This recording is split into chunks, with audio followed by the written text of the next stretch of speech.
Our theme this year, I wanted to focus on praise and worship, and the theme was praise preparing us for the battle. And I'm finding out that there's much more emphasis on the battle part, that there's a battle. And the praise and worship that we offer up to God prepares us to fight that battle. Now, when we talk about battles, every one of us here has individual battles that we fight, whether it be health issues, family issues, things that we deal with, and we all have our individual personal battles. And praise prepares us for those battles. That's pertinent to that. But I'd rather talk tonight not about the personal battles we have, but the battle that we all have. And the battles that we're going to face in the future, the very real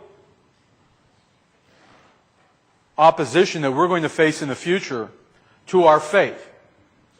We're facing it already. The Apostle Paul said 2,000 years ago that the mystery of iniquity was at work then. John said there are many antichrists in the world. He said that 2,000 years ago. There's probably more, just as many, if not more today. The spirit of Antichrist has always been there. Antichrist is against Christ. That's pretty simple. We're not really thinking in terms of the person that they call the Antichrist. But the spirit of Antichrist is against Christ. And Jesus told his disciples, he said, the world cannot be on your side. It's not the same. It's a battle.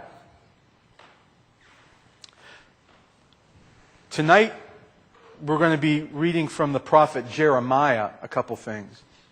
Just a couple verses, a couple places. But before we do, just to give an idea, and this is kind of like a current events night, okay? I was reading, well, I can't help but read because you get Yahoo. Anybody here use Yahoo on the internet? How many get on the internet? There's Yahoo. And they have news stories there. So, you read the news stories. And there was a couple there that kind of caught my attention. One was about the health care thing that they're doing now in Washington. They want to provide health care. Interestingly enough, this one article said that under the health care proposal that they're passing through the Senate and the House, some married couples would pay thousands of dollars more for the same health insurance coverage as unmarried people. To make a long story short, they're putting in another marriage penalty.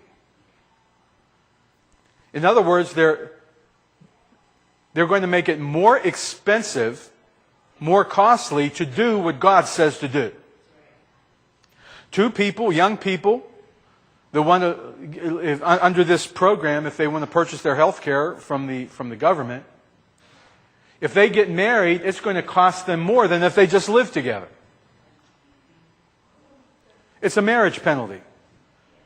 There are a number of those that exist even today in our government, our society.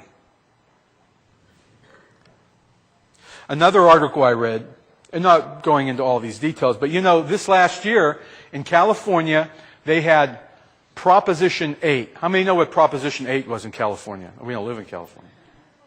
Proposition 8 in California was, they passed a proposition that made it illegal to have a gay marriage.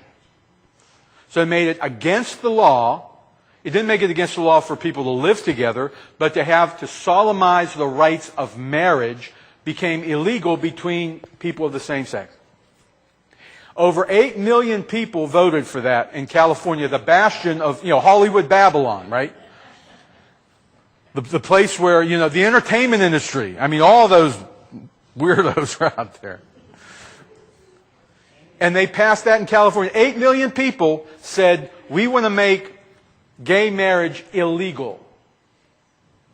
One judge will overturn it. It's in front of one federal court judge in San Francisco, of all places. One judge will overturn what 8 million people voted for. Okay? And it will make it, and this will have implications nationally. So what that means is that gay couples will be on the same level of civil rights as, nationality and racial and so forth and gender. That means that you can't, if you have an apartment you want to rent, if a person is black or white, or if they're Asian or Spanish or whatever, you can't discriminate against them, and rightfully so. Well, they want to put that in there, so if a person wants to come in there and live in sin, you can't discriminate against them either, after this all goes through. If a person wants to come and apply for a job in the church, see, right now they have restrictions. They say religious organizations can, but as far as civil rights, if a person wants to apply for a job in a church, you can't discriminate them because of their race or because of their nationality. And they're going to make it where you can't discriminate against them because of their sexual orientation. Now see, this doesn't mean, and I want you to understand, keep this clear, that this doesn't mean that people who are gay, we need to pray for them and witness to them and reach out to them. They're human beings that have believed the lie. But this is Antichrist imposing his will in our society. Here's the battle that here's the battle that we're all going to face together as believers. That's one of them. There was another really good article I read before we look in God's Word. In China, China is the most populated nation on the face of the earth. There's over 1 billion people in China. And back in China, of course, is a communist, socialist government. They passed a law back in 1979 that said a couple could only have one child. If they have more than one child, then they face very severe penalties. They lose benefits. They could lose their job. They get taxed more. I mean, it will cost them a lot to have more than one child. And the reason they did that was because they had so many people, and it was a population control thing. Well, in the 80s, they developed ultrasound technology. We all know what that is. It's when you can look in and see if look at the little baby crawling around there. I can remember when you first got the picture of little Mikey in there, crawling around. And when you can get that little picture of that baby, guess what else you can tell? You can tell if it's going to be a boy or a little girl. Well, guess what happened in China? When they found out they were only allowed to have one child, and of course abortion is free and legal in China. Well, maybe I don't know if it's free or not, but it's certainly legal. If they found out that the little baby was a little girl, they said, well, little girls are nice, but little boys carry on the name, and they usually make more money. 400 million births were ended since the advent of ultrasound technology, because they would rather have their only child to be a boy instead of a girl. Sex selection abortion. Paid for by the government, supplied by the government. And guess what now? By the year 2020, it's going to be like The Bachelorette. Because there's going to be like 130 men to every 100 women. So the women, man, I guess that'll be a pretty good thing for women. They'll be able to pick any man they want.